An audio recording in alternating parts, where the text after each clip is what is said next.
Olá pessoal, eu sou Cleiton do Traduzindo Fatos. Estou aqui novamente falando para vocês hoje sobre uma dúvida, que hoje eu escuto as pessoas falarem. Só que na época, quando aconteceu esse fato, as pessoas julgavam essa personalidade, vamos dizer, indivíduo, personagem histórico, que foi o Dr. Enéas Carneiro. Eu coloquei na descrição do vídeo Enéas versus Collor, porque a primeira eleição do Dr. Enéas foi em 1989, a primeira eleição que ele apareceu para o Brasil. Na época eu era bem novo, acho que eu tinha 8, 9 anos, mas fez um estardalhaço. As pessoas o usavam como chacota e falavam que ele era louco, porque não o conheciam, não tinham acesso à informação para saber quem realmente era o Dr. Enéas Carneiro. E a coisa que eu mais ouvia naquela época, era a comparação da aparência dos candidatos. Os candidatos à eleição à presidência da República de 1999, pelo menos que eu lembro, devia ter mais de 20, mas os mais populares e importantes que nós ouvíamos falar era, em primeiro lugar, Fernando Collor de Mello, que ganhou a eleição, Luiz Inácio Lula da Silva, que era o candidato pelo Partido dos Trabalhadores, que está aí até hoje, Leonel de Moura Brizola, que tinha sido governador do estado do Rio de Janeiro, e o Dr. Enéas.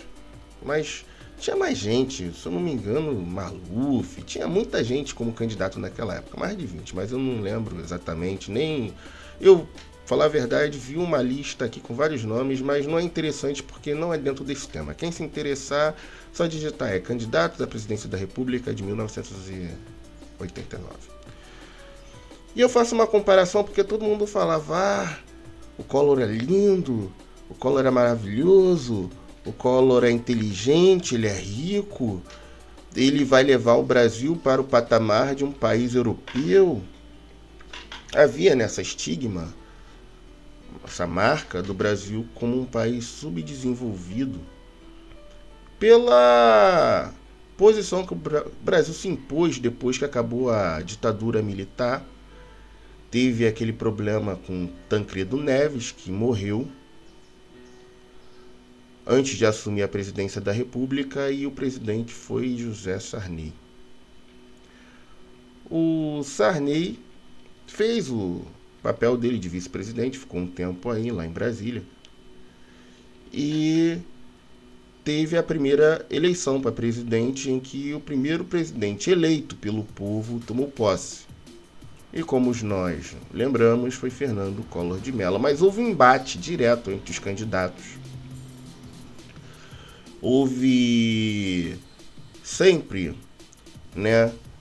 uma conversação para pegar e mostrar qual era a verdadeira personalidade de cada candidato. Mas o problema é que o eleitor brasileiro, ele não tem a curiosidade de fazer um levantamento histórico e saber quem realmente são as pessoas. Eles votam pela identificação do que a pessoa está falando. Votam pelo gênero. Votam porque o camarada é rico e ele acha que se ele votar no camarada rico, ele vai ficar rico também.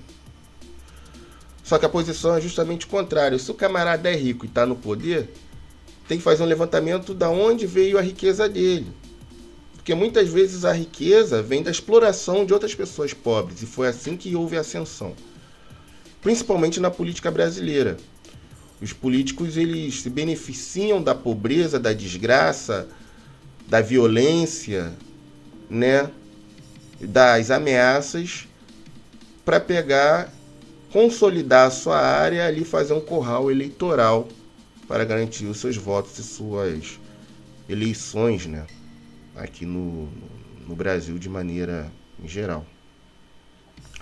Então, houve alguns debates interessantes e o Dr. Enéas ele só teve oportunidade de se expressar nos debates, porque, se eu não me engano, ele tinha 15 segundos na TV pelo tamanho do seu partido, que era o Prona.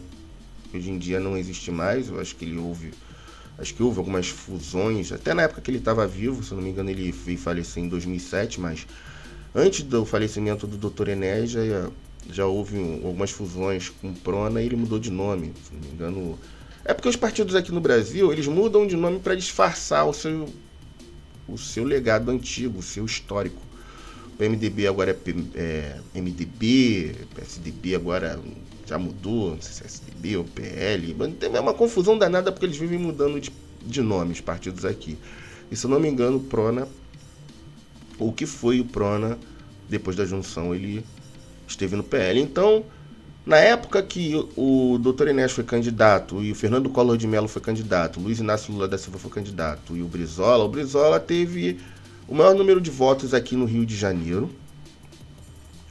Luiz Inácio Lula da Silva teve o maior número de votos em São Paulo.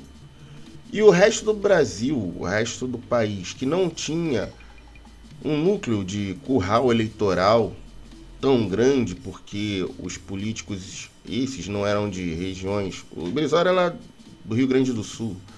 Lula era do Nordeste, mas eles não tiveram as carreiras políticas desenvolvidas, né, com um pleno conhecimento dessa região.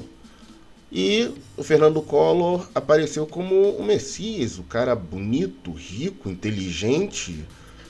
Ele era o espelho, era a foto do artista, alto, cabelo liso. Tô parecendo com Lula, mas eu não concordo com isso não. Eu acho que a aparência não tem nada a ver com a eficiência e a ideologia da pessoa. Tanto que o Enéas era totalmente contrário. Era um médico, que franzino, careca, barbudo, com óculos de grau alto, mas com uma inteligência gigantesca.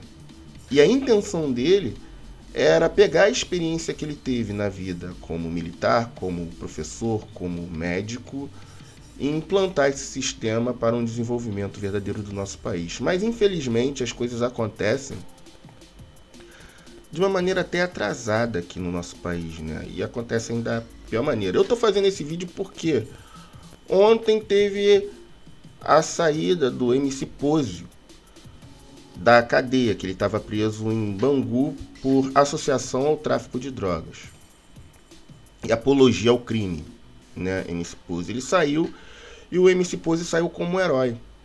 E antigamente as pessoas, os jovens, os adolescentes pobres, eles tinham o direito de sonhar. O camarada sonhava em ser um piloto de moto velocidade, piloto de Fórmula 1, jogador de futebol. O camarada, ele tinha o direito de sonhar, e se ele entrasse numa pista de kart, se ele visse um automobilismo aqui no Rio de Janeiro, se ele tivesse a oportunidade de sonhar, pelo menos tinha um passo que ele tinha que estudar, e havia cobrança pela escola, pelas boas notas, do passo a passo para a evolução da personalidade da pessoa, para ela ver o caminho que ela tinha que seguir. E sabe que sonho é sonho, mas é um caminho que nós pegamos para amadurecer de uma maneira saudável.